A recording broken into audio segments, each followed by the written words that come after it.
Berhenti sebentar dari apapun yang sedang kamu makan sekarang, terutama kalau kamu sedang makan brokoli atau kembang kol. Coba perhatikan baik-baik bentuknya. Kamu akan melihat kalau satu kuncup kecil brokoli itu bentuknya persis sama dengan seluruh bonggol brokolinya, cuma dalam ukuran yang lebih mungil. Kalau kamu potong lagi kuncup itu, bagian yang lebih kecilnya lagi tetap punya bentuk yang identik. Selamat, kamu baru saja menemukan bug, atau lebih tepatnya fitur utama dari sistem operasi semesta yang kita sebut sebagai fraktal. Secara nalar desain, alam itu sebenarnya sangat efisien, atau dalam bahasa kasarnya, males. Daripada bikin desain baru buat setiap daun, setiap pohon, atau setiap aliran sungai, alam lebih milih bikin satu baris kode instruksi sederhana, lalu menjalankannya secara berulang-ulang dalam skala yang berbeda-beda. Fenomena ini disebut self-similarity. Alam semesta tidak butuh memori besar untuk merancang galaksi, dia cuma butuh rumus pengulangan yang tepat. Selamat datang di Arc Chaos and Order, segmen Patterns in Nature. Di episode ke-6 ini, kita akan membongkar 8 pola fraktal yang menjadi cetak biru realita fisik kita. Kita akan melihat bagaimana pengulangan sederhana bisa menciptakan kompleksitas yang luar biasa indahnya. Siapkan nalar observasimu, mari kita bedah satu persatu. Percabangan, protokol distribusi efisien. Pola pertama adalah branching atau percabangan. Lihat pohon di depan rumahmu, petir saat hujan atau pembuluh darah di paru-parumu. Semuanya pakai pola yang sama. Satu batang besar pecah jadi 2 batang kecil, 2 jadi 4 dan seterusnya. Nalarnya adalah optimasi transportasi.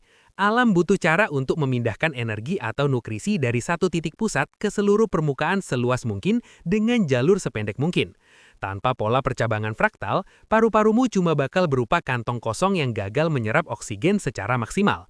Dengan pola ini, paru-parumu punya luas permukaan setara lapangan tenis di dalam dadamu yang kecil. Percabangan mendikte nalar kita untuk memahami bahwa kerumitan hanyalah hasil dari satu instruksi sederhana pecah jadi 2. Alam tidak merancang setiap dahan secara manual, dia hanya memberikan perintah untuk membelah diri secara terus-menerus. Spiral, protokol pertumbuhan tanpa batas. Bentuk kedua adalah spirals. Kamu bisa menemukannya di cangkang siput, pusaran galaksi sampai cara air berputar di lubang pembuangan. Kenapa spiral? Karena secara matematika, ini adalah satu-satunya cara bagi sesuatu untuk tumbuh membesar tanpa harus mengubah bentuk dasarnya secara struktural. Nalar spiral adalah ekspansi konsisten. Cangkang Nautilus misalnya, tumbuh dengan menambahkan satu ruangan baru yang sedikit lebih besar di ujung ruang lama dengan sudut yang konstan.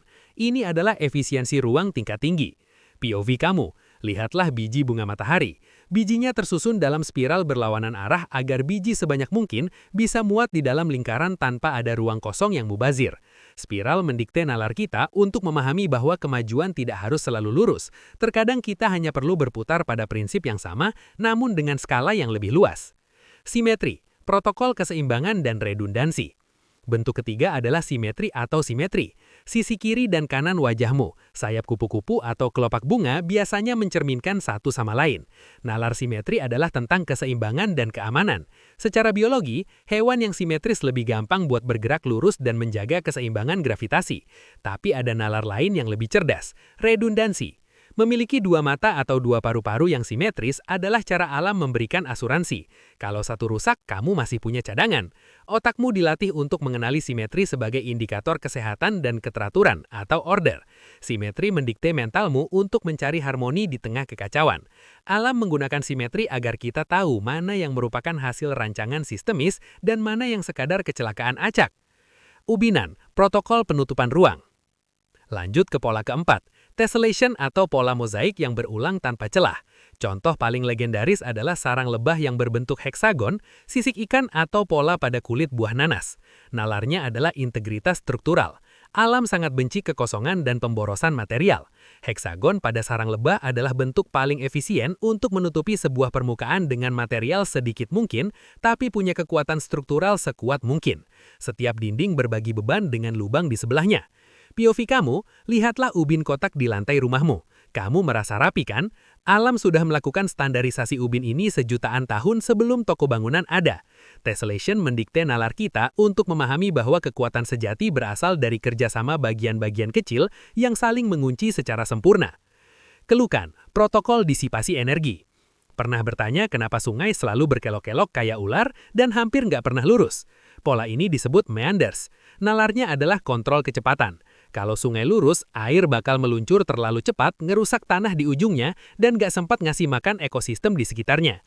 Dengan berkelok-kelok, air dipaksa buat pelan, mengendapkan nutrisi dan menyebarkan kehidupan ke area yang lebih luas.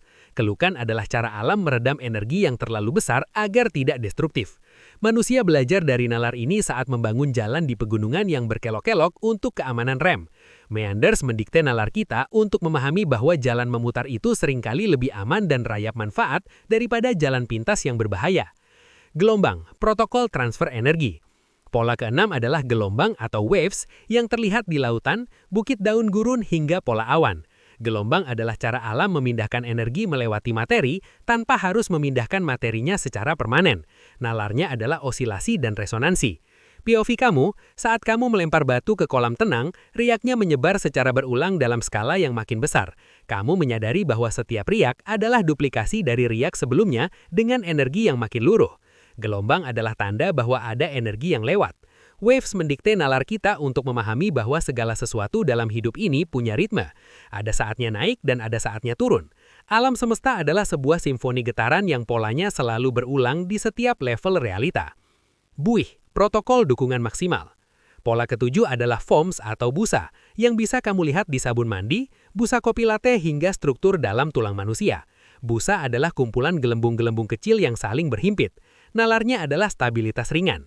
Busa adalah cara alam membangun struktur yang kuat tanpa menjadi berat.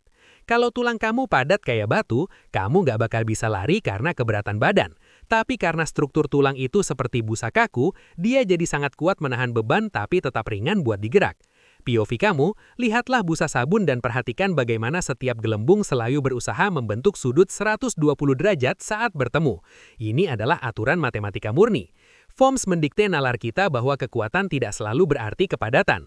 Terkadang ruang kosong yang diatur cerdas jauh lebih kokoh. Retakan, protokol pelepasan tekanan.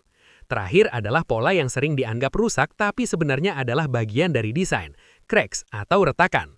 Lihat tanah kering yang pecah-pecah, retakan di kulit pohon atau retakan di es kutub. Nalar retakan adalah stress relief atau pelepasan tekanan pada materi. Saat sebuah materi ditarik atau mengkerut melebihi batas elastisitasnya, ia harus pecah agar tekanan di dalamnya lepas. Menariknya, pola retakan hampir selalu membentuk pola fraktal yang mirip dengan percabangan. Retakan adalah cara alam mencari jalur termudah untuk hancur secara teratur.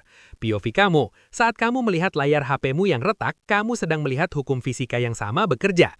Cracks mendikte nalar kita untuk memahami bahwa kehancuran pun punya pola. Tidak ada yang benar-benar acak. Bahkan saat sesuatu rusak, alam semesta tetap melakukannya dengan mengikuti aturan geometri yang logis.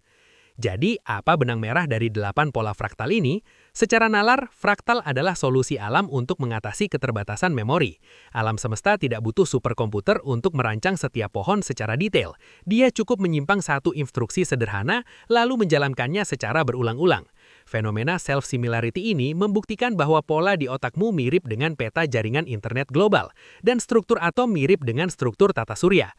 Kita hidup di dalam sebuah realitas yang dibangun dari pengulangan. Alam semesta itu malas dalam merancang, tapi jenius dalam mengeksekusi. Dia menggunakan pola-pola ini agar kehidupan bisa tumbuh dengan efisien, stabil, dan indah. Fraktal adalah bukti bahwa di balik kerumitan dunia yang terlihat kacau, sebenarnya ada baris-baris kode matematika yang sangat tertib. Terima kasih sudah nonton sampai habis. Kalau kamu suka cara kita ngejelasin hal-hal rumit jadi lebih masuk akal, jangan lupa follow Titik Nalar. Kita bakal terus bahas banyak hal sehari-hari yang sebenarnya menarik, asal dijelasin dengan cara yang benar. Titik Nalar, jelasin dunia satu nalar dalam satu waktu.